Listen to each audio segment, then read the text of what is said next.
See, had the motor taken completely apart. It was a bitch. Kind of skipped a step when I was taking this thing apart in the last video.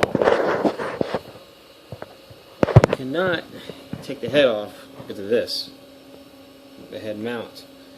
I was going to undo the front bolt and kind of twist it around this way. I went to remove the entire motor and disconnect everything.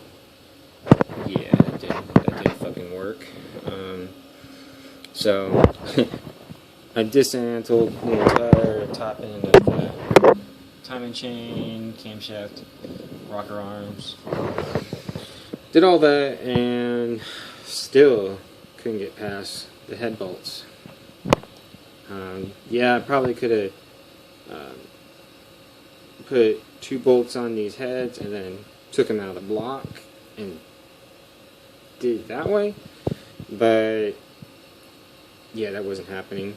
Since I took an inspection cam and I couldn't find any scouring or chips or bad cylinder walls, because the cylinder walls look good.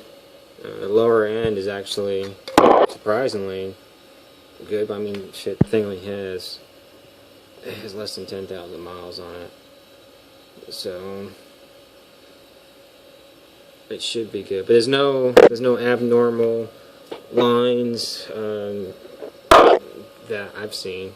I mean, I've seen some weird shit on motors before, and this one doesn't have anything to speak of. So my guess would be that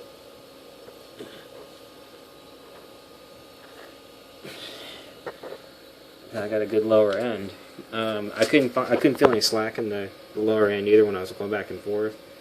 So I'm pretty sure it's locked and everything is good. I think I'm just going to roll with leaving this together. Now, what caught my eye is I was trying to figure out why I'm getting 0 compression. I looked at the head gasket material the way it was attached to the actual jug, and if you look, there isn't a space around the, move this out of the way here so you can actually see, there isn't any place where you would see losing compression. It all looks like it's a good gasket all the way around. Not to say I can't, I'm pretty sure I can't use this head gasket again. I'm not going to attempt that. I'm not going to do all that work and just put a damn used head gasket in. I'm going to buy a new one. Anyways,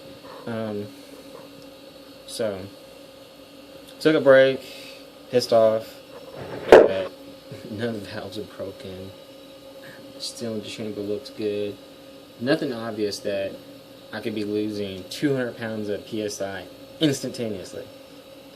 Until came back out, I was like, wait a minute. Why is that valve not 100% seated in? Why is that valve not 100% seated in? And I started to think, when I had my hand over top of the intake, it would pull air like it had a great vacuum, which then corresponds good rings.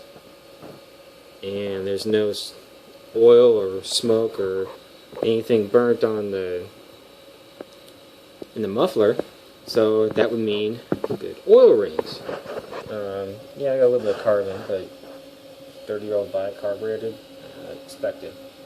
So you'll see here something that I didn't think about until after we ate dinner and came back.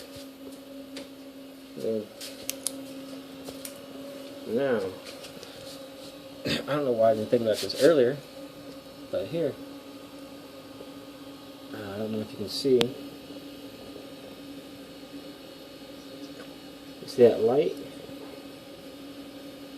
coming out, like shining around? I'm going to turn the light off, flashlight on, flashlight off, flashlight on. Let's do the other side. Oh, that's a good one. Sorry about that. Let's go ahead and flip this over.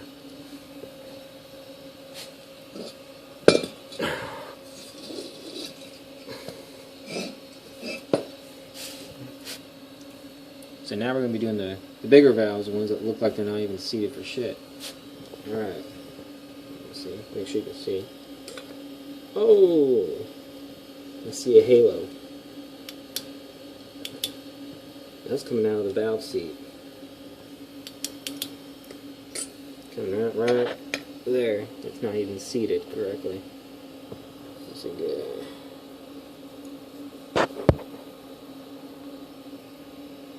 I don't know if it's not focusing correctly. Anyways, you see a little lip on that? It's not sealing. Let's do this one.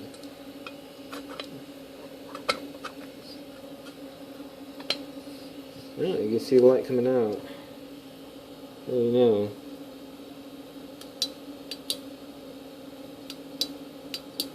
So I'm flashing the light a little bit. So anyways,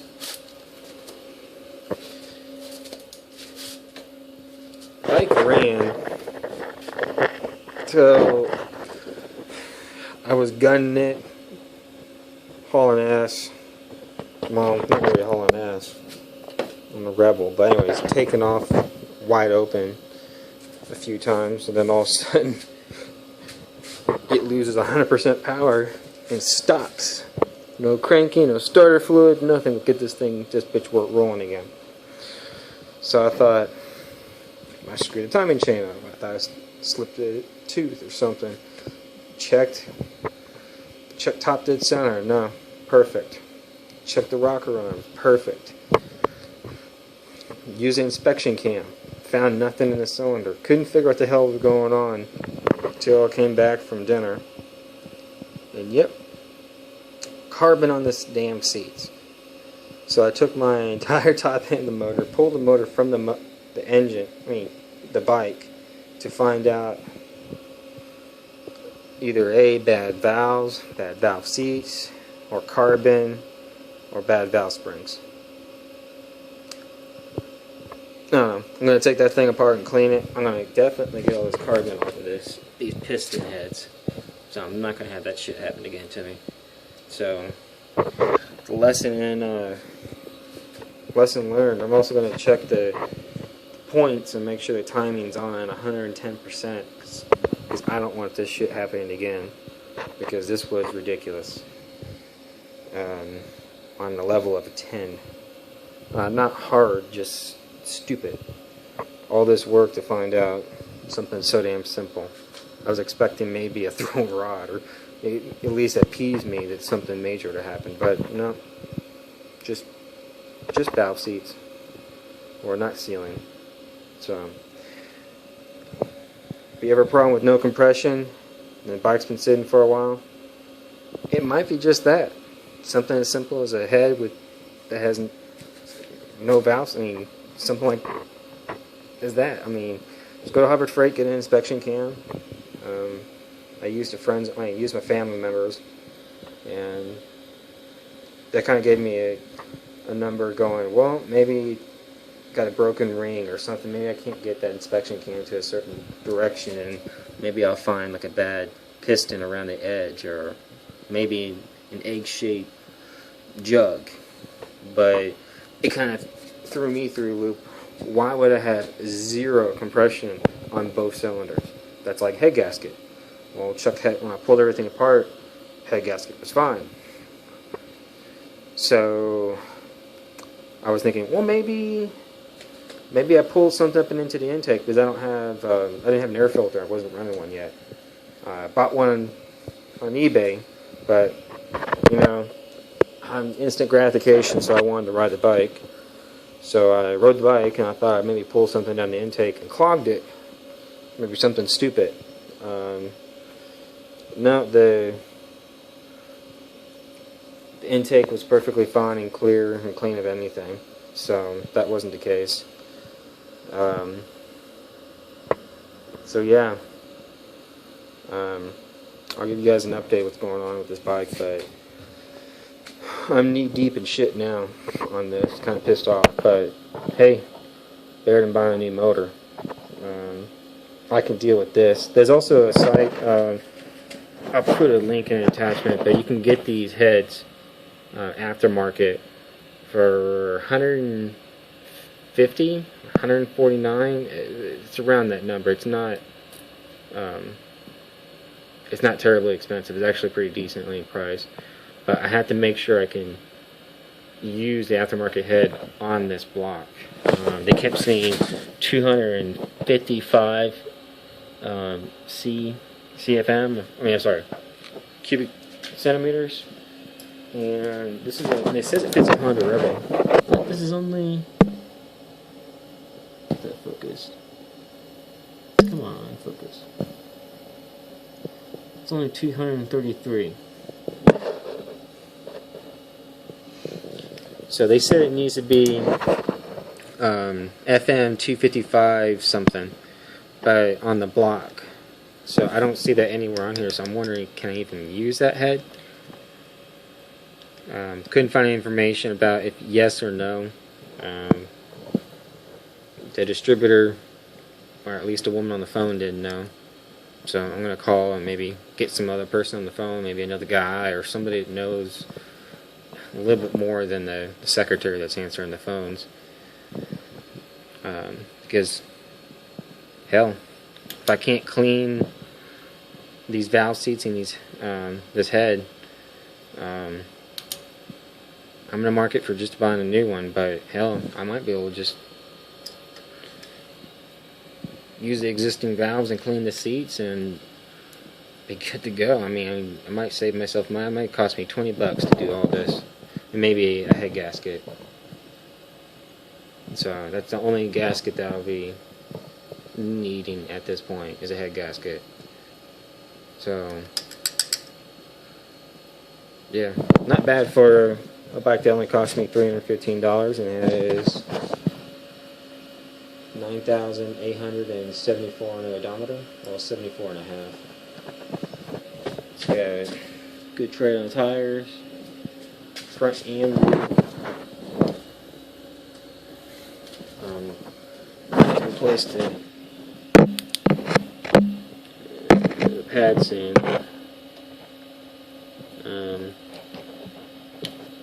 There's some material left. It isn't gouged into the rotor yet. I worry about that after I get the motor running, because without the motor running, when the fuck do you need brakes? So I did also notice that I was having, there it is, I was having a little bit of oil coming out of the dampening tubes, so I'm going to check the oil on these. And, oh, there it is. There's the oil coming out right there. You see it's all wet. So I'm going to have to look in the book. I had to check on this, on these tubes, and see, just refill it and run with it and see how it goes for a bit. But I'm going to clean the frame. Hell, since I'm already this far and taking everything apart, I might take more off and then just flat black it, clean it up before I put everything back together. Definitely going to clean this aluminum up on this motor. Try to wax on, wax off, get all this shit nice and pretty before I stick it back in the cavity, before I can't touch it anymore. And do a few touch-ups on here. It's a starter bike, so don't want to spend too much on it, but then again, I'm only $315 purchase price, and then the titling process for the bonded title and the tags, I'm only $515 into it. So, oh, and fuel line and a fuel filter, so maybe $565. Oh, yeah, I'm counting the battery. $565 probably, and that's it. Inspection, be another $15. So, and all the wiring, electrical works perfectly fine. So, I don't think it's gonna be a bad ride. I think I'll be able to drive it, and after I get used to it and want a bigger bike, I guarantee you I'll be able to pull out everything I put into it easily without any issues.